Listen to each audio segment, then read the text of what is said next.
bien, estimados amigos, la pandemia nos sorprendió a todos y una de las cosas en las que se nos complicó un poco el tema fue en cuanto al aspecto educativo. Tuvimos que dejar la educación presencial e ingresar al proceso de educación a distancia.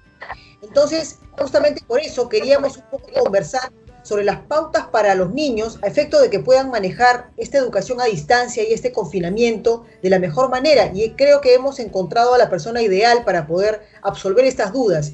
Y ella es la licenciada Claudia Tazara, psicoterapeuta y neuropedagoga, a quien damos la bienvenida en Conmente Diversa. Un gusto, Claudia, bienvenida al programa. Hola, gracias por la invitación. Espero de brindarles mucha información a ustedes y a los padres de familia que nos están escuchando. Perfecto. Y bueno, una consulta.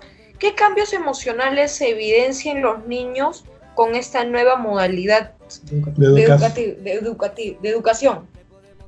Claro, y esa es una muy buena pregunta. En realidad, la educación virtual ha cambiado en varios factores. Lo primero, hay, digamos, un incremento de niveles de ansiedad, porque a veces hay ciertos factores que no podemos controlar, como por ejemplo, estamos en línea y se nos puede cortar el internet, como al principio nos pasó.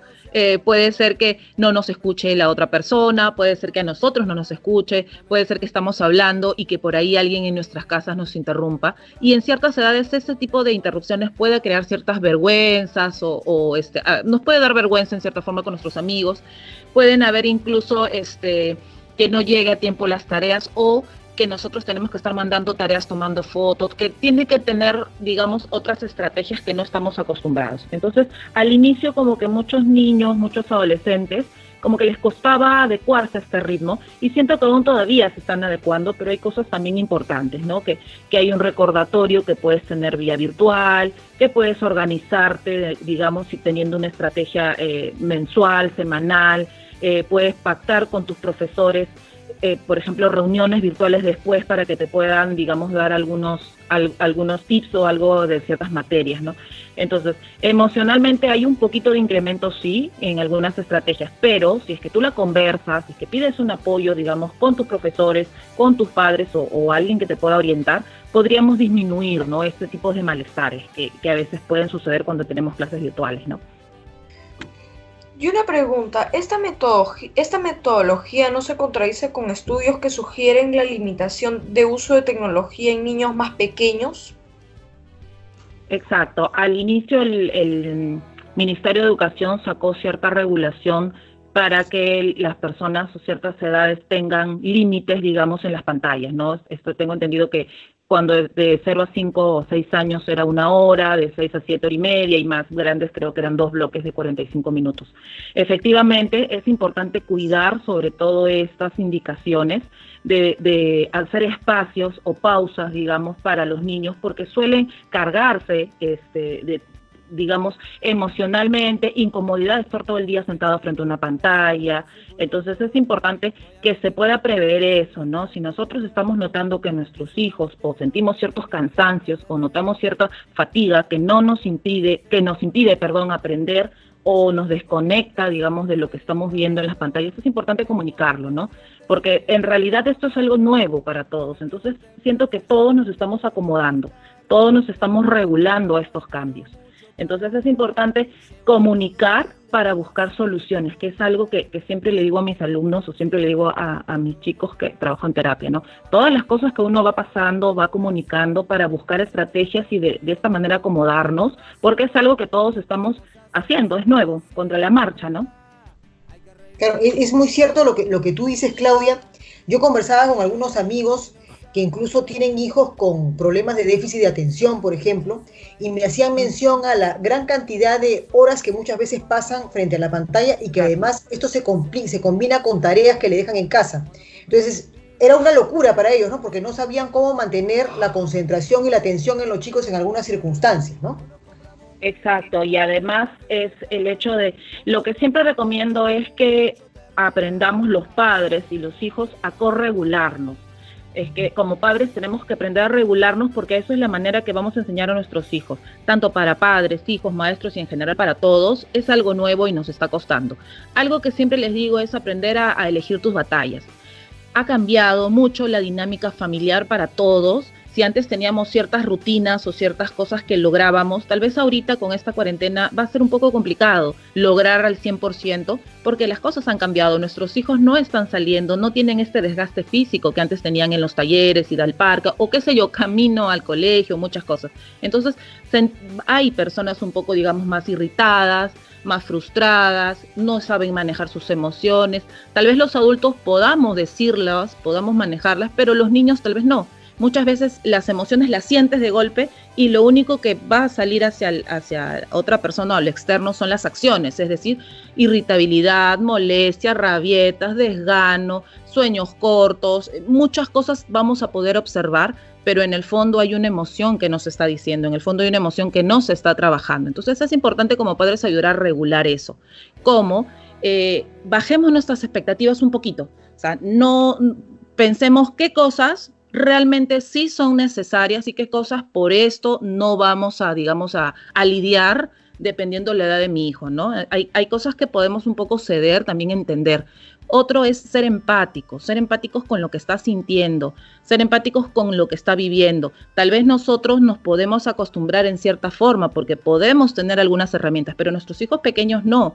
Es algo totalmente nuevo de la noche a la mañana dejar de ver a tus amigos, a tus profesores, ir a otro espacio, ir a otro ambiente. Eso en realidad carga un poco. Hay cierta tristeza que tal vez no la están diciendo y es importante ayudarlos a verbalizar, ¿no? Entonces, en base a lo que nosotros podemos extraer de nuestros hijos, es decir, tener una conversación, pero no una conversación tipo interrogatoria, sino una conversación, digamos, en cómo te sientes, cómo estás, cómo están tus emociones, qué es lo que estás sintiendo, ayudarlos a parafrasear lo que están sintiendo. Entonces ahí vamos a poder darnos cuenta qué está sucediendo con nuestros hijos o qué pasa por su cabeza.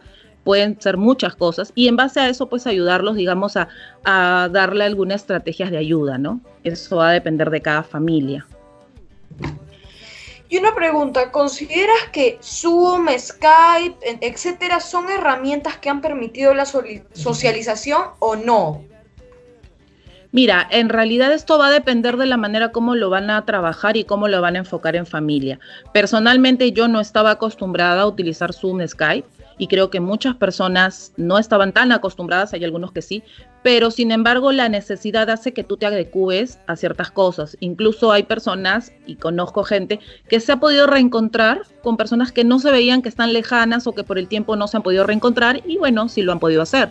Entonces es el hecho de abrirnos un poquito nuestra mentalidad en el sentido de reacomodarnos y de ver otras formas. Si el día de hoy no me permiten salir por este confinamiento que vivimos, pero sí hay otra manera de comunicarme con las personas, puedo aprovechar. Entonces eso va a depender, digamos, de la manera como tú lo observes, cómo tú le des la vuelta para hacer más llevadera esta vida que estamos teniendo, esta circunstancia que está pasando en nuestra vida, ¿no?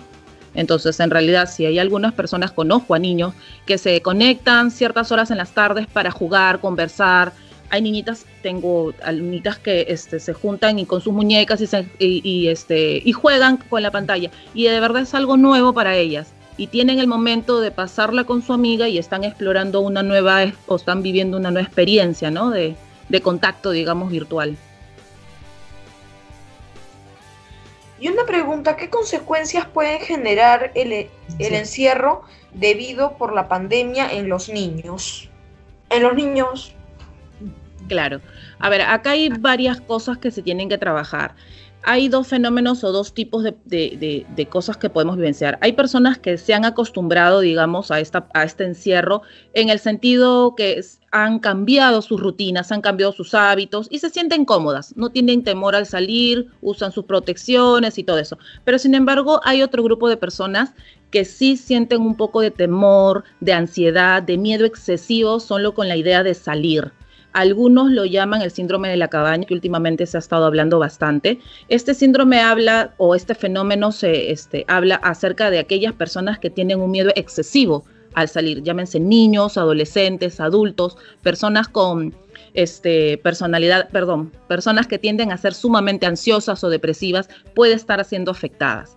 Entonces es importante que si hay personas, ahora dentro de este grupo pueden tenerlo de manera leve o moderado, leve o fuerte, ¿no? Entonces, si es que tú estás sintiendo un miedo excesivo a una realidad que realmente no corresponde, es importante trabajarlo. ¿De qué manera? Primero, entender que sentir miedo actualmente está bien. porque el miedo es una emoción innata, es una emoción primitiva que nos va a ayudar o nos va a enfrentar ante un peligro.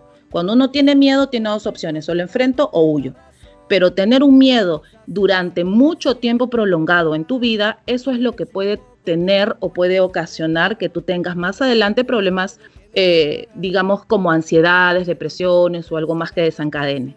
Entonces, primero entender, está bien tener miedo. Número 2, ante ese miedo puedo hacer una acción, es decir, ser precavido o tener o enfrentar las cosas pero con precaución. Cuando mi cerebro entiende que yo tengo una precaución como el cuidado que tengo que seguir, entonces ya me voy a sentir más tranquilo porque ante este miedo yo le estoy dando una estrategia, una herramienta. Y poco a poco ir viendo maneras de cómo ir enfrentando progresivamente. Si mi miedo es demasiado, pues tal vez el primer día salgo a la puerta, el segundo día una cuadrita o algo así, ¿no? Ver regulando esto, manteniendo también rutinas, manteniendo también hábitos. Eso me ayuda a sentirme o tener mayor control de las cosas. Entonces mi cabeza va asimilando que yo estoy tomando control de este miedo, ¿no? Uh-huh. Y de otro lado, ¿consideras o recomiendas las clases virtuales para la etapa de educación inicial, por ejemplo, cuando el niño es muy pequeñito? Tengo un hijo actualmente de 5 años. Al inicio sí, le estuvo costando bastante, hubo mucha comunicación con el colegio, con la profesora, un feedback muy fuerte en el sentido de cómo se siente, cómo ve mi hijo, porque las profesoras no tienen ese alcance. Yo creo que si es que hay esta comunicación, digamos, es importante siempre esta alianza, padres, colegio, profesores, uno a uno, ¿no? Buscar y agotar todas las estrategias que se pueda, así puede ir funcionando. Actualmente mi hijo ya se sienta, hace su sesión solo, cada vez el horario que he establecido. Al inicio yo tenía que estar ahí, era todo un hábito que teníamos que formar, un entrenamiento en realidad, porque era nuevo para todos, pero yo creo que si es que hay un entrenamiento, las estrategias y también el tiempo y la ayuda del colegio, poco a poco se pueden ir entrenando, ¿no? En realidad todos los cambios son importantes, pero siempre hay que entrenarnos a esto, ¿no? No es que pasan de la noche a la mañana, sino que hay cierto trabajo, digamos, entre todos como equipo, ¿no? Así es. Y una pregunta, desde la perspectiva de la neuroeducación, ¿cómo considera que deben planificarse las clases virtuales? Esta es una pregunta muy importante porque es importante también entender que para que haya un aprendizaje tiene que haber una motivación, una exploración, tiene que haber, digamos, una emoción fuerte con los niños. Y tal vez a través de las pantallas se puede lograr como no. Hay chicos que sí, como que hay chicos que no, y es muy difícil ver, pues, como profesores, supongo, mirar a todos y qué está pasando en la cabecita de todos. No es como el feedback que te da cuando estás en la clase y puedes ver las expresiones, las emociones y todo eso, ¿no? Entonces, en realidad es un poco complicado esa parte. Lo que sí se puede explotar es la parte de la motivación, la parte de expectativas que te pueda dar tal vez lo virtual, ¿no? En ese sentido. Explotar, digamos, lo bueno que nos pueden dar algunas cosas, momentáneamente lo que estamos viviendo. O sea, lo que yo siempre trato de ver es sacar lo bueno de lo que vivimos, ¿no? Esto es lo que nos toca ahorita, las clases tienen que ser virtuales, entonces voy a tratar de extraer lo mejor que me pueda dar la tecnología en este caso, que pueden hacer videos de motivación, juegos en línea o algo que es nuevo también que antes no se ha visto en clases, o sea, de manera cotidiana, ¿no? Tratar de explotar esta parte, digamos, que a los chicos los enganchen, ¿no? Y guiarme de eso para poder hacer mis clases también, ¿no? En ese sentido. Muy bien. De otro lado, hoy revisando los diarios de circulación nacional, nos hemos enterado de que en las poblaciones más alejadas de nuestro país, donde no hay internet, donde muchas veces no hay acceso a televisión, etcétera, y donde hay un cero nivel de contagio, se podrían reiniciar las clases presenciales a partir del 1 de julio. ¿Qué te parece esto? ¿Qué piensas de esta transición que de repente estaríamos comenzando, ¿no? Claro, es importante aquí, lo que pasa es que acá se ven 3 factores, ¿no? Por una parte, lo que es educación, lo que es la política, lo que es la salud. A nivel de salud o a nivel de política, eso yo no podría opinar porque ese es de otro tema, pero a nivel de educación es importante tomar las medidas necesarias, ¿no? Porque aquí, por ejemplo, estamos viendo o tenemos que tener en cuenta mucha contención emocional con nuestros alumnos, porque no sabemos como profesor, y también con los maestros, en general con todos, ¿no? No sabemos todo lo que ha pasado en estos 93 meses que hemos estado viviendo, entonces es importante contener a nuestros alumnos tanto en lo emocional, que es ahorita lo más importante, diría yo, antes que lo académico, que eso es lo que se tendría que trabajar, ¿no?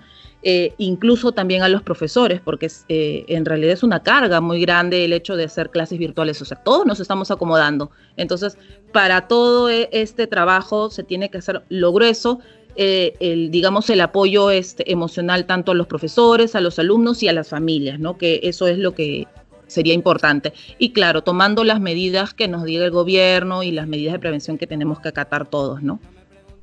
¿Y cómo podemos contactarte? Gracias.